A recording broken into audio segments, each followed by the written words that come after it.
Hello everyone, Biocation Academy welcomes you all to our new video which is titled as Population Density and Distribution.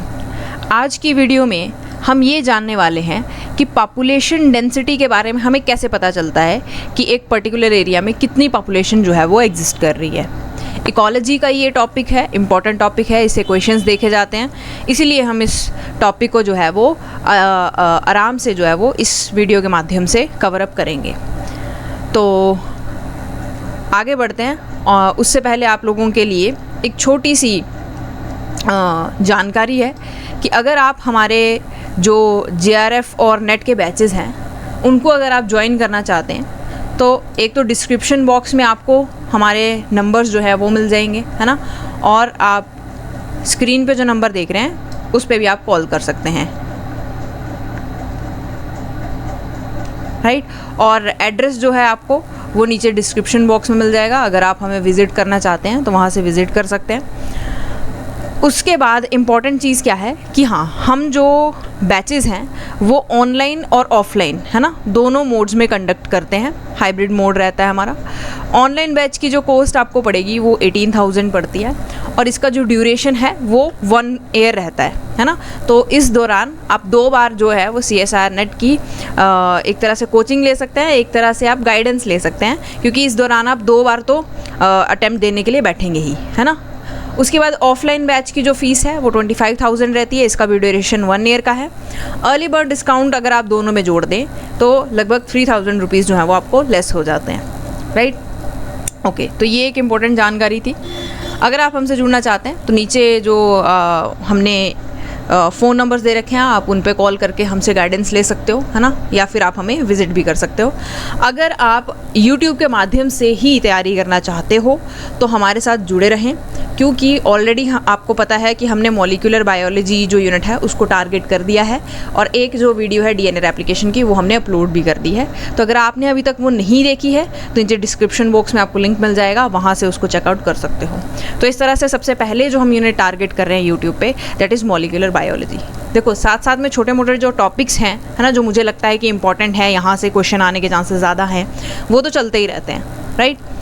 चलो अब हम आते हैं अपने topic पे। मेन हमारा टॉपिक जो आज का है that is population density and distribution. सबसे पहले आपको पता होना चाहिए कि पॉपुलेशन है क्या। ये कहता है A population is a group of individuals of same species that inhabit a given area। ये बोलता है कि पॉपुलेशन क्या है, वो ग्रुप ऑफ इंडिविजुअल जो सेम स्पीशीज़ के हैं, है ना, जैसे ह्यूमंस हैं तो ह्यूमंस, डॉग्स हैं तो डॉग्स, राइट। अब ये सारे सेम स्पीशीज़ जो है वो एक गिवन एरिया में, है ना, इनहिबिट कर रहे हैं, रह रहे हैं, उनको हम कहते हैं पॉपुलेशन। उसके बाद क्या बोल रहा है, बोल रहा है individuals be of the same species, है ना, कि एक पॉपुलेशन हम तभी बोलेंगे किसी चीज़ को जब इंडिविजुअल सेम स्पीशीज़ के होंगे। ऐसे नहीं कि कुत्ता भी बीच में आ रहा है ना, इंसान भी बीच में आ रहा है, तो वो एक पॉपुलेशन, पर्टिकुलर पॉपुलेशन नहीं हुई, right. When we talk about population तो उसमें हम सेम स्पीशीज़ वाले इंडिविजुअल्स की बात करते हैं। उसके बाद क्या बोल रहा है, the definition suggest the potential in sexually reproducing organisms for interbreeding among the members of the population. The population is a genetic unit. It defines the gene pool, the focus of evolution. क्या बोला इन्होंने, बहुत important चीज़ कही है। इन्होंने बोला कि हमें कैसे पता चलेगा कि ये सेम स्पीशीज़ का ही है ना, ये हमारी स्पीशीज़ का ही है, ये इंसान ही है। तो ये कहता है कि अगर जो आपके इंडिविजुअल्स हैं वो इंटरब्रीड कर पा रहे हैं तभी वो मेंबर ऑफ पॉपुलेशन बनेंगे, तभी वो इंडिविजुअल जो है वो सेम स्पीशीज़ का कहलाएगा। फॉर एग्जांपल, जैसे मान लो कि हॉर्स है और डंकी है ना, जब इनकी मेटिंग होती है तो क्या पैदा होता है, म्यूल पैदा होता है।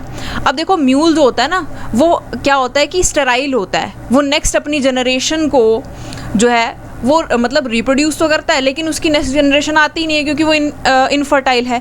यानी कि ऐसी कोई जो संभावना है जब 2 अलग अलग स्पीशीज़ के जो इंडिविजुअल्स हैं वो क्या करते हैं, रिप्रोड्यूस करते हैं, और उससे कोई अगर मान लेते हैं कि इंडिविजुअल पैदा हो भी गया तो वो इनफर्टाइल होता है।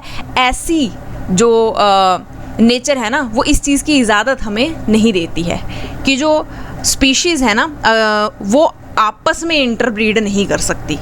समझ रहे हो आप कि दो स्पीशीज़ अलग अलग वो आपस में जो है वो ब्रीडिंग नहीं कर सकती। एक तो वैसे ही वो किसी इंडिविजुअल को बर्थ नहीं दे सकते, अगर वो बर्थ दे रहे हैं तो वो आगे चल के जो मतलब इंडिविजुअल है जो पैदा हुआ है वो ही इनफर्टाइल होगा, वो आगे नेक्स्ट जनरेशन नहीं चला सकता। तो आपको जो नेचर है वो किस चीज़ की ज़्यादा देती है कि हाँ आप अपनी सेम स्पीशीज़ में इंटरब्रीड करके अपनी स्पीशीज़ की तादाद बढ़ा सकते हो। ठीक है, ऐसा क्यों होता है? क्योंकि ये आपका एक तरह से जीन पूल आगे लेकर के जाता है। ठीक है, यानी कि आपके जो एंसेस्टर रहे होंगे उन्होंने इंटरब्रीड किया है ना, किया उसके बाद यानी कि जो आपके एंसेस्टर हैं इनका भी कोई एक आधा जीन जो है वो आज भी आपके अंदर एग्जिस्ट कर रहा है, राइट। और ये हमें बेसिकली क्यों ऐसा हो रहा है कि आगे से आगे जो है वो जीन्स चल रही हैं ना, जो जीनोम है वो चलता जा रहा है एवोल्यूशन के लिए, है ना। एवोल्यूशन को एक डायरेक्शन कहाँ से मिलती है?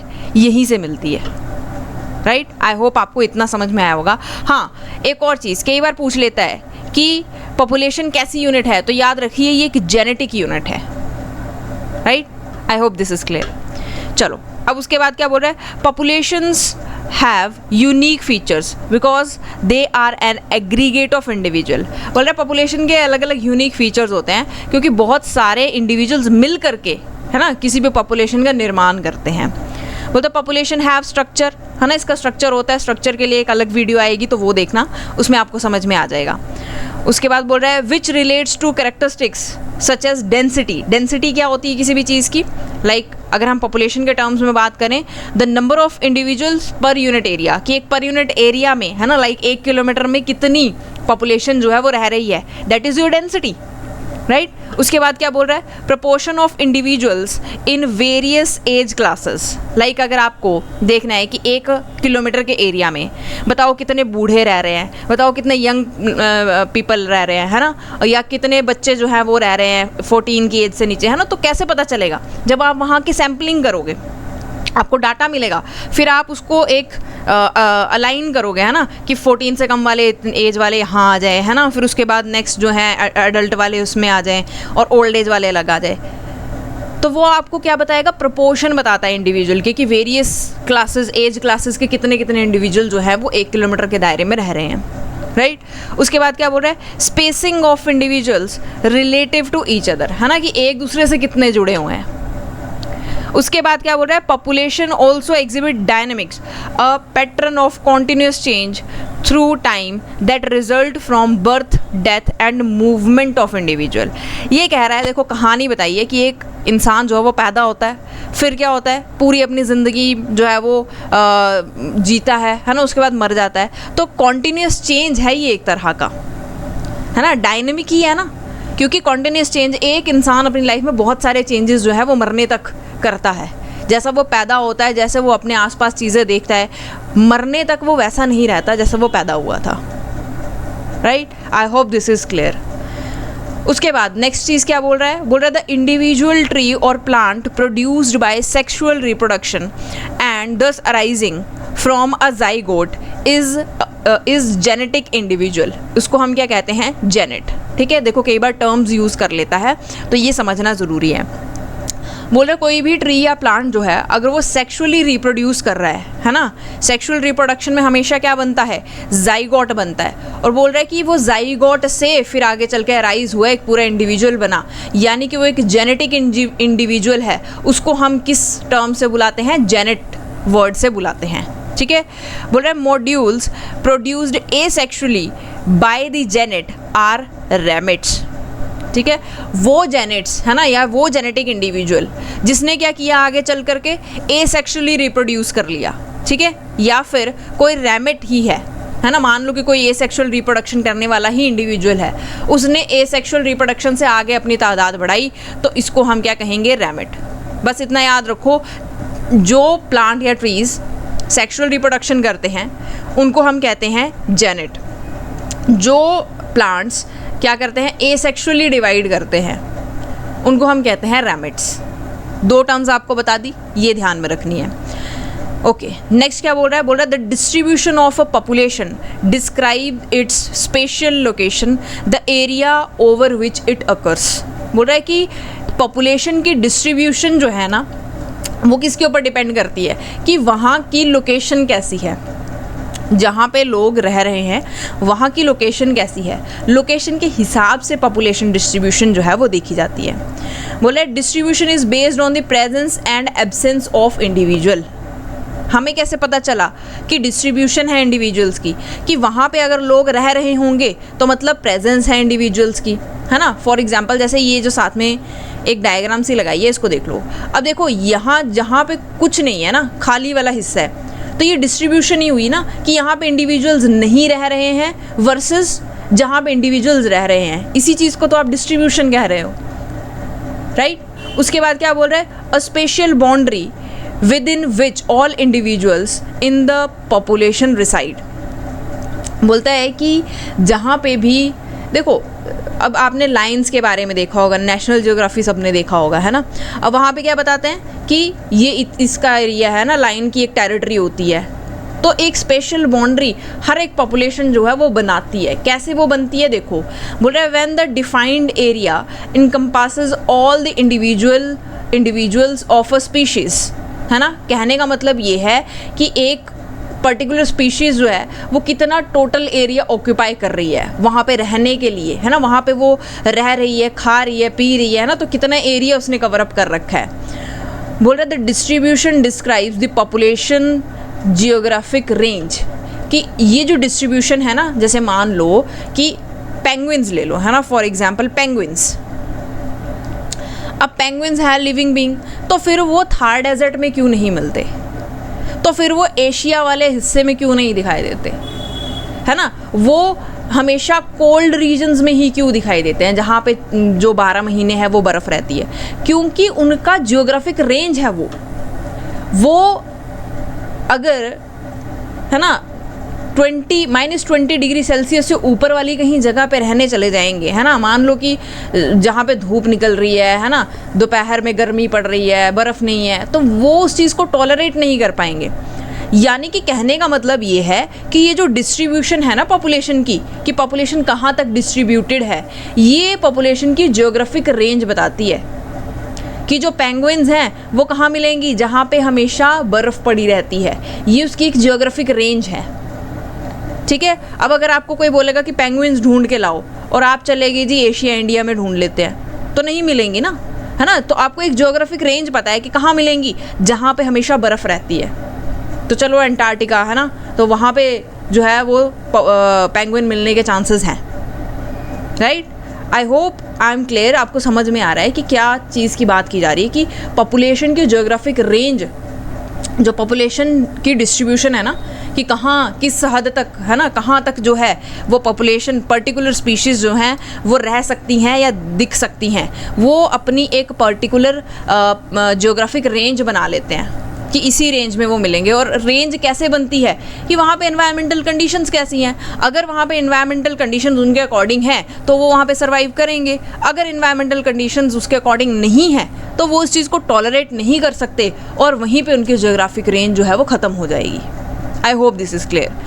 नेक्स्ट चीज़ यही बोल रहा है, population distribution is influenced by the occurrence of suitable environmental condition, कि ये जो पॉपुलेशन डिस्ट्रीब्यूशन है ये कैसे इन्फ्लुएंस होती है कि उनकी एनवायरमेंटल कंडीशन कैसी हैं। अगर एनवायरमेंटल कंडीशन को वो अडेप्ट कर सकते हैं तो वो वहाँ पे रहेंगे, उस एरिया में रहेंगे, है ना, अपनी जोग्राफिक रेंज को जो है वो एक्सीड कर सकते हैं। लेकिन अगर वो उसको टॉलरेट नहीं कर पाएंगे तो वो अपनी जोग्राफिक रेंज को एक्सीड नहीं कर सकते, राइट। ओके, नेक्स्ट ये बोल रहा है within the geographic range of a population individuals are not distributed equally throughout the area. अब ये बोल रहा है कि अपनी एक जियोग्राफिक रेंज के अंदर भी, है ना, फॉर एग्जांपल जैसे मान लो कि ये कोई अंटार्कटिका में कोई मान लो कि कोई जगह है, ठीक है। अब देखो यहाँ पे जो पेंगुइन्स रह रही हैं ना, वो ऐसा नहीं होगा कि इवनली हर जगह डिस्ट्रीब्यूटेड होंगी, वहाँ पे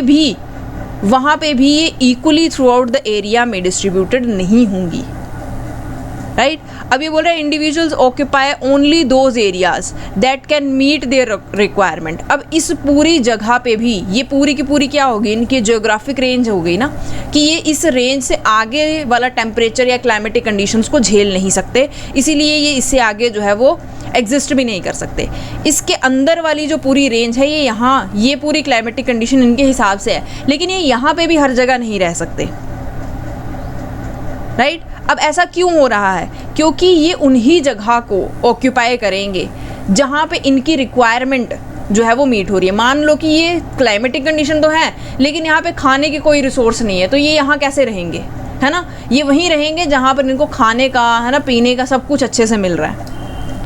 बोले an organism respond to a variety of environmental factor, कि ऑर्गेनिज्म जो है वो वैरायटी ऑफ एनवायरमेंटल फैक्टर्स को रिस्पॉन्ड करता है ना। हो सकता है कि इनको कुछ ऐसा एनवायरमेंटल फैक्टर चाहिए जहाँ पे ये यहीं पे रह सकते हैं, है ना, इनको थोड़ा सा अलग चाहिए, तो थोड़ी सी जो डिस्ट्रीब्यूशन है वो अंदर जियोग्राफिक रेंज के अंदर भी देखने को मिलती है। And it can inhibit a location only when those factors are all within the range of tolerance, ठीक है। और ये उस लोकेशन को, उस पर्टिकुलर लोकेशन को तभी इनहिबिट कर सकते हैं, इनहिबिट करने का मतलब है कि ये वहीं पे हैबिटेट अपना बना सकते हैं जब वो जगह जो है उस जगह पे जितने भी फैक्टर्स हैं, है ना, इन्वायरमेंटल फैक्टर हो गया, रिसोर्सेज हो गया, फूड हो गया, शेल्टर हो गया, एवरीथिंग, वो इनकी रेंज ऑफ टॉलरेंस के अंदर आती है, तब जाकर के एक स्पीशीज़ जो है वो वहाँ पे रहना शुरू करती है, किसी भी जगह को इनहैबिट करती है। I hope this is clear. अब क्या बोल रहा है, बोल रहा है due to environmental heterogeneity most populations are divided into subpopulation, each occupying a patch of suitable habitat that is separated from other subpopulations by areas that are unsuitable। अब ये क्या बोल रहा है, बोल रहा है क्योंकि environmental heterogeneity होती है ना, कोई पीस ऑफ लैंड है मान लो, अब पीस ऑफ लैंड पे भी हर जगह एनवायरनमेंट जो है ना वो थोड़ा चेंज होता है, ठीक है, थोड़े चेंजेस देखने को मिलते हैं, जिसकी वजह से अडेप्टेबिलिटी भी कैसी हो जाती है, ऐसे क्लम्प्ड हो जाती है कि कहीं कहीं पे आपको लोग देखने को मिलेंगे, ठीक है। अब ये बोल रहा है कि मोस्ट ऑफ द पॉपुलेशन इसी इन्वायरमेंटल हिट्रोजेनेसिटी की वजह से छोटी सब पॉपुलेशन में बट जाती है, ठीक है।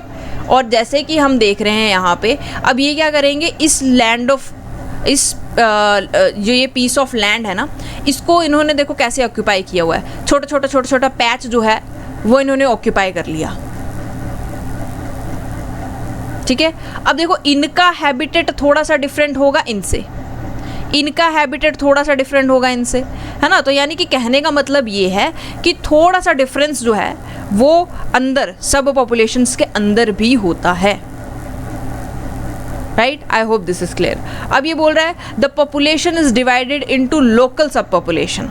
अब ये पूरी की देखो है तो है, यहाँ पे क्या रहते हैं, सारे के सारे मान लो ह्यूमंस ही रहते हैं, है ना। कुछ जो है वो बहुत गर्मी में रह सकते हैं, लाइक राजस्थान एंड ऑल, कुछ जो है वो नॉर्थ साइड में रह सकते हैं, कुछ साउथ साइड में रह सकते हैं। अब ये बोलते हैं कि पॉपुलेशन जो है वो लोकल सब पॉपुलेशन में डिवाइड हो चुकी है, ईच एसोसिएटेड विद वाटरशेड। कहने का मतलब ये है अब ये यहाँ पे इनहैबिट करके रहना शुरू हो जाएंगे, इसी के हिसाब से ये ढल जाएंगे, और फिर कोई मेजर इवेंट जो आने वाले टाइम में होगा वो इन्हीं के रहने से शुरू होगा, ठीक है। वाटरशेड का मतलब ये होता है कि कोई ऐसा इवेंट जो है वो शुरू हो जाता है होना। देखो प्रकृति में हम अगर एक छोटा सा इम्पैक्ट भी डाल रहे हैं ना, उसका भी बहुत बड़ा चेंज जो है वो हमें कहीं दूसरी साइड देखने को मिलता है। कहने का मतलब ये है आज अगर ये स्पीशीज़ यहाँ पे इनहैबिट करके रहना शुरू होती हैं तो इसका इम्पैक्ट आने वाले समय में देखने को मिलेगा, कोई मेजर इवेंट हमें देखने को मिलेगा, दैट इज़ वाटरशेड, राइट। अब ये क्या बोल रहा है, ecologist refer to the collective of local sub population as meta population. तो जो इकोलॉजिस्ट हैं वो सब पॉपुलेशन को एक साथ क्या बोल देते हैं, मेटा पॉपुलेशन, राइट। उसके बाद क्या बोल रहा है, distribution defines the spatial extent of population, abundance define its size, the number of individuals in the population. अब बोल रहा है कि डिस्ट्रीब्यूशन जो है defines the spatial extent of the population, है ना। कहने का मतलब ये है कि पॉपुलेशन कितनी अबंडेंस में हमें मिल रही है एक पर्टिकुलर जगह पे, ठीक है, एक पर्टिकुलर जगह पे अगर आप डिस्ट्रीब्यूशन देखोगे तो उसका स्पेशल एक्सटेंट ही तो देखोगे ना। अबंडेंस जो है वो कैसे मिलती है कि साइज कितना है पॉपुलेशन का, है ना, एक जगह के हिसाब से, जो भी पर्टिकुलर एरिया आपने चूज किया है। कहने का मतलब ये है कि वो नंबर ऑफ इंडिविजुअल्स, है ना, पॉपुलेशन में कितने मिल रहे हैं एक पर्टिकुलर एरिया में। मान लो आपने 1 किलोमीटर में देख लिया, 2 किलोमीटर में देख लिया, है ना, या पूरे एक देश में देख लिया, उस तरह से। अब ये बोल रहा है कि अबंडेंस जो है वो 2 फैक्टर्स के ऊपर डिपेंड होता है। सबसे पहला द पॉपुलेशन डेंसिटी, और दूसरा the area over which the population is distributed. एक तो पॉपुलेशन की डेंसिटी जो है ना, अबंडेंस कितनी है, घनत्व कितना है, और दूसरा कि वो कितनी एरिया पे डिस्ट्रीब्यूटेड है, पॉपुलेशन जो है वो कितने एरिया पे रह रही है। अब ये बोल रहा है population density is the number of individuals per unit area, है ना। पर यूनिट एरिया के लिए आप कुछ भी लगा लो, है ना, 10,000 किलोमीटर, है ना, या 1 मिलियन किलोमीटर, कुछ भी, ठीक है, 100 किलोमीटर, 20 किलोमीटर, 200 किलोमीटर। तो 200 किलोमीटर में कितनी पॉपुलेशन रह रही है, that is your population distribution या पॉपुलेशन डेंसिटी। अब क्या बोल रहा है, density measured simply as the number of individuals per unit area is refer to as crude density. ठीक है, देखो ये टर्म समझना, क्रूड डेंसिटी क्या बोला, जैसे मैंने आपको ये पीस ऑफ लैंड बना के दिखाया था, है ना। मैंने क्या बोला, मैंने बोला कि कुछ इंडिविजुअल्स यहाँ रहते हैं, कुछ इंडिविजुअल्स यहाँ रहते हैं, कुछ इंडिविजुअल्स रहते हैं यहाँ और कुछ रहते हैं यहाँ। ठीक है, अब क्या हुआ, मैंने बोला कि ये जो एरिया है वो 1 किलोमीटर का है और 1 किलोमीटर में आपको जो है वो ढूंढनी है पॉपुलेशन डेंसिटी कितनी है। आपने क्या किया, 1 किलोमीटर लिया और देखा, गिन लिया इंडिविजुअल्स कितने हैं, 1 2 3 4 5 6 7 8 9 10 11 12 13 14 15 16। तो आपने बोला इतनी जो पॉपुलेशन है ना, इतनी पॉपुलेशन डेंसिटी जो है वो 1 किलोमीटर के अंदर रह रही है, राइट। अब देखो ये आपकी एक्चुअली में क्या हुई, क्रूड डेंसिटी हुई। एक्चुअल में अगर आप देखो तो ये 4 लोग तो इसी पर्टिकुलर एरिया में रह रहे हैं ना, इस पूरे 1 किलोमीटर में थोड़ी रह रहे हैं। कहने का मतलब ये है, ये जो आप पूरे 16 इंडिविजुअल निकाल करके लेके आए हो, ये पूरे इस 1 किलोमीटर के एरिया में नहीं रह रहे, ये तो सिर्फ इतना ही इनहैबिट करके बैठे हैं, इतने एरिया में रह रहे हैं। ठीक है, तो कहने का मतलब ये है कि एक्चुअल में जब आप एक पर्टिकुलर एरिया को लेते हो, है ना, और वहाँ पे आपने क्या है, डेंसिटी मेजर कर ली कि इतने इतने लोग जो है वो रह रहे हैं, ठीक है, इस पूरे पर्टिकुलर 1 किलोमीटर में, ये आपको एक्चुअली में क्रूड डेंसिटी देता है। इसमें वो एरिया भी इंक्लूड हो जाता है जिसमें एक्चुअली में कोई नहीं रह रहा। ठीक है, this is crude density, right. चलो अब क्या बोल रहे हैं, individuals do not occupy all the available space within the populations distribution because not all areas are suitable. कि पॉपुलेशन जो है वो इक्वली डिस्ट्रीब्यूटेड नहीं है, सारा का सारा अवेलेबल स्पेस जो उसको ऑक्यूपाई करके नहीं बैठी है, क्योंकि कुछ स्पेसेस ऐसी हैं जो सूटेबल नहीं है रहने के लिए, लेकिन क्रूड डेंसिटी में वो भी इंक्लूड हो जा रही है। So as a result density can vary widely from location to location. इसीलिए जो डेंसिटी है वो लोकेशन टू लोकेशन वेरी करती है। ठीक है, और individuals of a population may be distributed randomly uniformly in clumps. अब बोल रहे कि ये जो डिस्ट्रीब्यूशन है ना पॉपुलेशन का, ठीक है, जैसे ये क्लम्प्ड भी हो सकता है, ये रैंडम भी हो सकता है, यूनिफॉर्म भी हो सकता है। ठीक है, तो इन तीनों के बारे में थोड़ा सा कुछ देखते हैं। क्या बोल रहा है, individuals may be distributed randomly if each individuals position is independent of those by other. बोल रहे हैं कि इंडिविजुअल जो है वो इस रैंडम पैटर्न को फॉलो करेंगे अगर एक इंडिविजुअल का प्रभाव दूसरे पे ना पड़े, राइट। अब क्या बोल रहा है, बोल रहा है by contrast individuals distributed uniformly are more or less evenly spaced. A uniform distribution usually result in some form of negative interaction among individuals, such as competition, which functions to maintain some minimum distance among member of population. लेकिन ये कहता है कि ऐसा हो ही नहीं सकता, environment में कोई चीज़ एग्जिस्ट करे और उसका प्रभाव किसी दूसरी चीज़ पे ना पड़े, यानी कि रैंडम डिस्ट्रीब्यूशन हमें इन्वायरमेंट में देखने को नहीं मिलती है, राइट। अब ये बोलता है कि एनवायरनमेंट में मान लो कि कोई चीज़ एग्जिस्ट करती है, ठीक है, तो अगर वो यूनिफॉर्म डिस्ट्रीब्यूशन दिखा रही है, ये एक तरह की नेगेटिव इंटरेक्शन होती है। यानी कि कहने का मतलब ये है, अगर कोई पॉपुलेशन सिर्फ यहीं इसी जगह पे रह रही है, यानी कि वो डरी हुई है कि कोई कंपटीशन है उसका, ठीक है, या कोई प्रेडेटर है उसका, ठीक है, इसीलिए वो क्या करती है, एक यूनिफॉर्म पैटर्न बना लेती है, अपनी एक जगह डिसाइड कर लेती है, अपनी एक ज्योग्राफिकल रेंज बना लेती है। ठीक है, अब देखो ज्योग्राफिकल रेंज बनाने के ना या यूनिफॉर्म डिस्ट्रीब्यूशन के बहुत सारे रीजंस होते हैं। ठीक है, या तो वहाँ पे कोई कॉम्पिटिटर हो सकता है, या तो वहाँ पे कोई प्रेडेटर हो सकता है। ठीक है, इस तरह की चीज़ें एग्जिस्ट करती हैं जो कि एक तरह की नेगेटिव इंटरेक्शन है। तो नेगेटिव इंटरेक्शन के बारे में हमने अपनी स्पीशीज़ इंटरेक्शन वाले चैप्टर में अच्छे से पढ़ा हुआ है।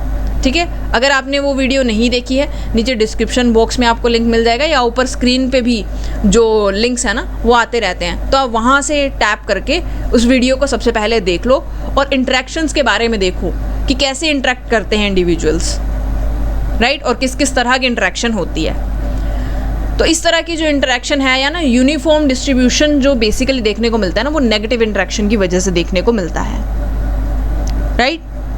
अब क्या बोल रहा है uniform distribution are common in animal populations where individuals defend an area of their own exclusive use territory basically, है ना, और in plant population where some species form social groups such as fish that move in schools, birds in flocks. क्या कह रहा है ये, बोल रहा है यूनिफॉर्म डिस्ट्रीब्यूशन बेसिकली जहाँ पर एनिमल्स रहते हैं ना, एनिमल पॉपुलेशन में बहुत अच्छे से देखने को मिलती है, क्योंकि वो बेसिकली टेरिटरी बनाते हैं, है ना।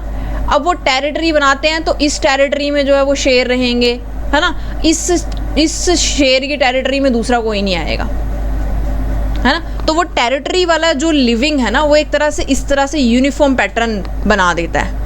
ठीक है, ऐसे ही पैटर्न हमें बहुत सारे एनिमल्स में देखने को मिलते हैं ना, फिशेस में देखने को मिलते हैं, बर्ड्स में देखने को मिलते हैं क्योंकि फ्लॉक्स में रहते हैं। ठीक है, तो ग्रुपिंग जहाँ पे हो जाती है ना एनिमल्स की, वो यूनिफॉर्म पैटर्न दिखाता है। उसके बाद बता रहा है plants that reproduce asexually form clumps. वो प्लांट्स जो एसेक्सुअली रिप्रोड्यूस करते हैं ना, वो इस तरह की क्लम्प वाली डिस्ट्रीब्यूशन दिखाते हैं। As ramets extend outwards from the parent plant, क्योंकि जहाँ पे आपका पेरेंट प्लांट लगा होगा ना, अब वो एसेक्सुअली रिप्रोड्यूस कर रहा है तो इसी के ऊपर से पैदा होगा ना। ठीक है, तो इसीलिए जब डिस्ट्रीब्यूशन देखी जाती है तो कैसे दिखेगी, ऐसे क्लम्प्ड दिखेगी, right. What are the distribution of human is clumped because of social behaviour. अब हम ह्यूमंस जो है वो कैसा पैटर्न फॉलो करते हैं, क्लम्प्ड पैटर्न। क्यों, क्योंकि हम रहते हैं, हमारा पूरा परिवार एक ही जगह पे रह रहा है, तो कैसी फॉर्मेशन हुई, क्लम्प्ड डिस्ट्रीब्यूशन देखने को मिलेगी। ठीक है, अब इकोनॉमिक्स इसका रीज़न हो सकता है, ज्योग्राफी इसका रीज़न हो सकता है, कुछ भी इसका रीज़न हो सकता है ना, social behaviour that is reinforced by the growing development of urban areas during the past century। तो पास्ट सेंचुरी में अगर आप देखोगे तो बहुत सारी डेवलपमेंट हो गई है ना। पहले तो गाँव में तो घर एक दूसरे के थोड़े दूर दूर होते थे, अब देखो फ्लैट्स बन गए और एक ही फ्लैट में देखो कितनी सारी फैमिलीज रह रही है। अगर आप उसका डिस्ट्रीब्यूशन अब देखोगे तो कैसा दिखेगा, यूनिफॉर्म दिखेगा, रैंडम दिखेगा, नहीं, क्लम्प्ड दिखेगा, है ना। चलो उसके बाद क्या बोल रहा है, ecological density the number of individuals per unit of available living space. ठीक है, अब इन्होंने बात की, पहले हमने क्रूड डेंसिटी की बात की थी, अब इन्होंने बात की इकोलॉजिकल डेंसिटी की। ठीक है, फॉर एग्जांपल हमें बहुत एक्यूरेट रिजल्ट चाहिए, हम सिर्फ उसी एरिया की बात करना चाहते हैं जहाँ पर एक्चुअली में इस पॉपुलेशन ने इस जगह को इन्हेबिट कर रखा है ना। तो इकोलॉजिकल डेंसिटी का मतलब क्या होता है, सिर्फ उसी एरिया को गिनना जिस पे एक्चुअली में इंडिविजुअल्स रह रहे हैं, जिस स्पेस को एक्चुअली में इंडिविजुअल्स यूज़ कर रहे हैं, जिसके ऊपर इंडिविजुअल्स इनहैबिटेड नहीं हैं, उस एरिया को एक्सक्लूड कर देना, और फिर जो डेंसिटी आपके पास आती है उसको आप कहते हैं इकोलॉजिकल डेंसिटी। चलो डेंसिटी के बारे में बातचीत होगी कि कैसे निकाल सकते हैं, क्या क्या पैटर्न्स होते हैं। अब ये बोलता है कि अगर आपको डेंसिटी निकालनी है तो आपको सैम्पलिंग करनी पड़ेगी, है ना, सैंपल तो लेना ही पड़ेगा। तो सैम्पलिंग कैसे कर सकते हैं, सैम्पलिंग के भी अलग अलग तरीके होते हैं। पहले इन्होंने बताया पॉपुलेशन साइज, जिसको हम अबंडेंस भी कह देते हैं, is a function of population density. ठीक है, and the area that is occupied, उसको हम क्या कहते हैं, ज्योग्राफिक डिस्ट्रीब्यूशन। बोलता अगर पॉपुलेशन साइज पता करना है ना, तो क्या पता करो, डेंसिटी पता करो और एरिया पता करो कि कितनी आबादी जो है वो इस पर्टिकुलर एरिया में रहती है। आपके पास पॉपुलेशन साइज आ जाएगा, अबंडेंस आ जाएगी, राइट। उसके बाद क्या बोल रहा है, a method of sampling used widely in the study of population of plants and sessile animals involves quadrants. बोल रहा है कि कई बार क्या होता है ना, सैम्पलिंग मेथड्स हम यूज़ करते हैं कौन से, उन लोगों के मतलब उन चीज़ों के लिए जो ज़्यादा दूर तक ट्रैवल ना करते हो, ठीक है। ऐसे कीड़े मकोड़ों के लिए, ऐसे एनिमल्स के लिए, है ना, ऐसे प्लांट्स के लिए। प्लांट्स तो मूव ही नहीं करते ना, वो वहीं रहेंगे जहाँ हैं, तो उनके लिए हम क्वाड्रेंट मेथड यूज़ कर लेते हैं, ठीक है। तो इस तरह से क्वाड्रेंट होता है, इसको हम क्या करते हैं, ऐसे प्लेस करते हैं। अब इसके बीच में जितने भी प्लांट्स आ गए, जैसे प्लांट्स के लिए आप यूज़ कर लो, है ना, इसके बीच में जितने भी प्लांट्स आ गए तो आप उसकी मतलब नंबर ऑफ प्लांट्स जो है वो मेजर कर लोगे कि एक क्वाड्रेंट के बीच में मान लो 10 प्लांट्स आ रहे हैं, ठीक है। तो ये आपका एक तरह से क्या है, सैंपल है। तो ये सैम्पलिंग यूनिट्स हैं, राइट। अभी बोल रहे हैं researcher divide the area of study into सब यूनिट्स, ठीक है। फॉर एग्जांपल जैसे 1 किलोमीटर का एरिया था, अब आप क्या करोगे, इसको आपने 4 हिस्सों में डिवाइड कर लिया। अब यहाँ पे क्वाड्रेंट्स यूज़ कर लो, है ना, कि एक हिस्से में एक अलग रिसर्चर जा रहा है, एक हिस्से में अलग रिसर्चर जा रहा है, और अलग अलग रीडिंग्स जो है वो आप उठा करके लेकर के आओगे। अब क्या बोल रहा है, इन विच दे काउंट एनिमल्स और plants of concern in a prescribed manner. तो इस तरह से आप एक प्रिस्क्राइब्ड मैनर में क्वाड्रेंट को यूज़ कर करके वहाँ के जितने भी प्लांट्स हैं, है ना, या वो एनिमल्स जो ज़्यादा दूर तक ट्रैवल नहीं करते हैं, उनको आप स्टडी कर सकते हो, ठीक है। Usually counting individuals in only a subset or sample of the subunit, ठीक है। तो जो इस क्वाड्रेंट के बीच में आ जाएगा, आप उसको जो है वो रीडिंग जो है वो निकाल लोगे, ठीक है। अब बोल रहा है from these data they determine the mean density. अब मान लो कि आपने इस पर्टिकुलर एरिया को रीड करने के लिए 4 बार क्वाड्रेंट का यूज़ किया, है ना, 1 2 3 और ऐसे करके 4, ठीक है। 4 क्वाड्रेंट का यूज़ किया और हर बार आपको क्या मिला, एक बारी में आपको मिला 10 इंडिविजुअल, दूसरी बारी में आपको 12 मिल गए, ठीक है। उसके बाद आपको 10 मिल गए, उसके बाद आपको कितने मिल गए, 8 मिल गए, ठीक है। अब आप क्या करोगे, 10 + 12 + 10 + 8 डिवाइडेड बाय 4, क्या निकाल लो, इसका मीन निकाल लो, बस, ठीक है। ये इतना सिंपल होता है। अब क्या करते हैं, बोलते हैं इस पूरे डाटा से आपने क्या किया, मीन डेंसिटी निकाली ऑफ द यूनिट सैंपल, जितने आपने सैंपल लिए थे, multiplying the mean value by the total area, ठीक है। अब ये जो मीन निकाला है इसको मल्टीप्लाई कर दोगे कितने एरिया में, 1 किलोमीटर में देखा था। Provides the estimation of the population size, बस आपको पॉपुलेशन साइज मिल गया, आपको अबंडेंस मिल गई। बोला the accuracy of sampling can be influenced by the manner in which individual are spatially distributed over the landscape. अब देखो यहाँ पे जो थोड़ी सी दिक्कत है ना, वो कहाँ आ सकती है कि उनका स्पेशली डिस्ट्रीब्यूशन कैसा था, ठीक है, यूनिफॉर्म था, क्लम्प्ड था, तो उस वजह से थोड़ी सी एक्यूरेसी जो है ना उसमें थोड़ा सा दिक्कत आ सकती है। लेकिन मोस्ट ऑफ द टाइम्स ये जो मेथड है ना ये एक्यूरेट है उन चीज़ों के लिए जो मूवमेंट नहीं करती हैं, राइट। बोला in case where clumping is a result of habitat heterogeneity, यानी कि हैबिटेट जो है वो क्लम्प्ड है, ecologist may choose to use the index of ecological density for the specific areas in which the species is found। ये बोलता है कि अगर तो देखो यूनिफॉर्म डिस्ट्रीब्यूशन है या फिर आपका रैंडम है, ठीक है, रैंडम बहुत कम नेचर में एग्जिस्ट करता है, लेकिन अगर यूनिफॉर्म है तो उस केस में तो देखो ये वाला मेथड जो है वो चल जाएगा, ठीक है।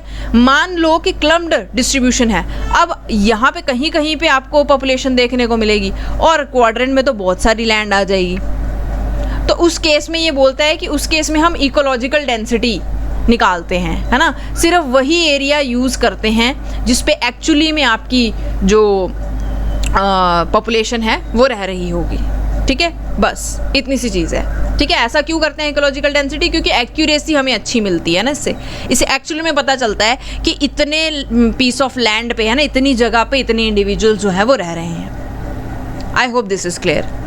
अब ये बोल रहा है फॉर मोबाइल पॉपुलेशन, है ना, वो पॉपुलेशन जो मूव करती रहती है लाइक एनिमल्स, तो animal ecologist must use other sampling method, जैसे कि capturing, marking and recapturing individuals within a population.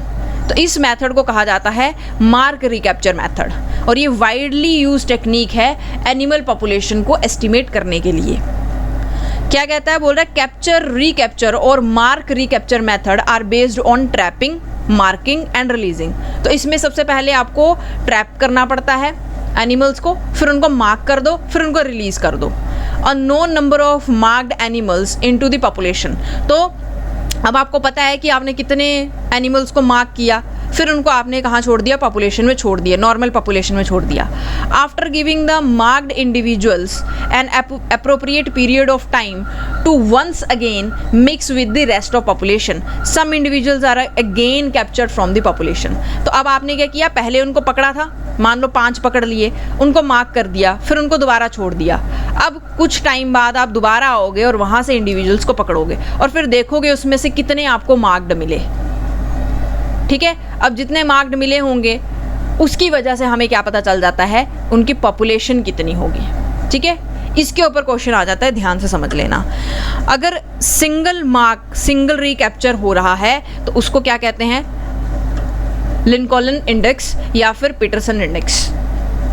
ठीक है, अगर रिलेटिव साइज जो है वो पता करना है, और single mark, single recapture method है ये। अब एग्जाम्पल के तौर पे यहाँ पे देखो, इसको समझो, ये है समझने वाली चीज़। बोला for example, suppose that a sample of population of rabbits, a biologist captures and tags 39 rabbits. तो पहले क्या किया बायोलॉजिस्ट ने, उसको रैबिट की पॉपुलेशन पता करनी थी, उसने 39 रैबिट्स को कैप्चर कर लिया। अब उनको क्या किया, उनको मार्क कर दिया और फिर उनको रिलीज कर दिया। The ratio of number of rabbits in the entire population, ठीक है, पॉपुलेशन को एन से डिनोट किया है, to the number of tagged or marked rabbit m is n/m। ठीक है, तो m से डिनोट किया है मार्क्ड रैबिट्स को। बोले during the second sample period, अब क्या किया था, ये 39 जो आपके मार्क्ड रैबिट्स हैं इनको रिलीज कर दिया था ना। अब थोड़ा टाइम उनको देंगे, अच्छे से वो घूमेंगे फिरेंगे, और फिर थोड़ा टाइम बाद जो है वो बायोलॉजिस्ट आया, उसने सेकंड सैंपल उठाया, और जब उसने सेकंड सैंपल उठाया तो उसने क्या किया, उसने देखा कि 15 टैग्ड रैबिट्स थे। टैग्ड रैबिट्स यानी कि जो ऑलरेडी पहले से मार्क्ड थे। ठीक है, और 19 उसको कैसे मिले, अनमार्क्ड मिले। ठीक है, 19 उसको कैसे मिले, अनमार्क्ड मिले, यानी कि टोटल उसने इस बार 34 रैबिट्स को कैप्चर किया था। अब आप बताओ कि पॉपुलेशन साइज कितना होगा। बहुत इजी है, बहुत इजी। पहले देखो, ठीक है, पहले उसने कितने उठाए थे, 39 उठाए थे, 39 के 39 को उसने मार्क कर दिया था। फिर दूसरे सैंपल में उसने कितने उठाए थे, टोटल उसने उठाए थे 34। ठीक है, और उसमें से कितने मार्क्ड निकले, 15 मार्क निकले। बस इसी फॉर्मूला को यूज़ जब आप करोगे, आपको एक्चुअल में इंटायर पॉपुलेशन के बारे में पता चल जाएगा। ठीक है, तो इसको यहाँ पे देखो इन्होंने सॉल्व किया हुआ है। तो 88 वहाँ पे उस पर्टिकुलर जगह पे जो है वो रैबिट्स की जनसंख्या है। ठीक है, तो सैंपल साइज, ऊपर वाली साइज, दोनों वाले ऊपर वाले साइज, ऊपर वाली साइड क्या डालोगे, सैंपल साइज, जितना भी सैंपल साइज है। ठीक है, 1 2 3 4, और नीचे क्या डालोगे, हर बार कितने आपको मार्क्ड मिलते गए, 15 मिले, है ना, 10 मिले, 2 मिले, वो सब नीचे डालते जाओगे। और जब इसको सॉल्व करोगे आपके पास आपका पॉपुलेशन साइज जो है, एंटायर पॉपुलेशन साइज आपके सामने होगा। ठीक है, आई होप ये आपको समझ में आया, ये इंपॉर्टेंट है, मार्क रिकैप्चर मेथड, इससे क्वेश्चंस आते हैं। राइट, सो आज के लिए सिर्फ इतना ही। आई होप आपको जो टॉपिक है वो समझ में आया होगा।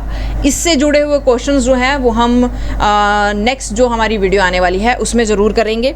ठीक है, क्योंकि क्वेश्चन प्रैक्टिस करना, हर एक टॉपिक से जुड़े हुए क्वेश्चंस को प्रैक्टिस करना इज़ वेरी इंपॉर्टेंट। देखो, पढ़ हर कोई लेता है। आपको क्या लगता है कि आपके साथ के जो लोग हैं वो क्या पढ़ाई नहीं कर रहे होंगे?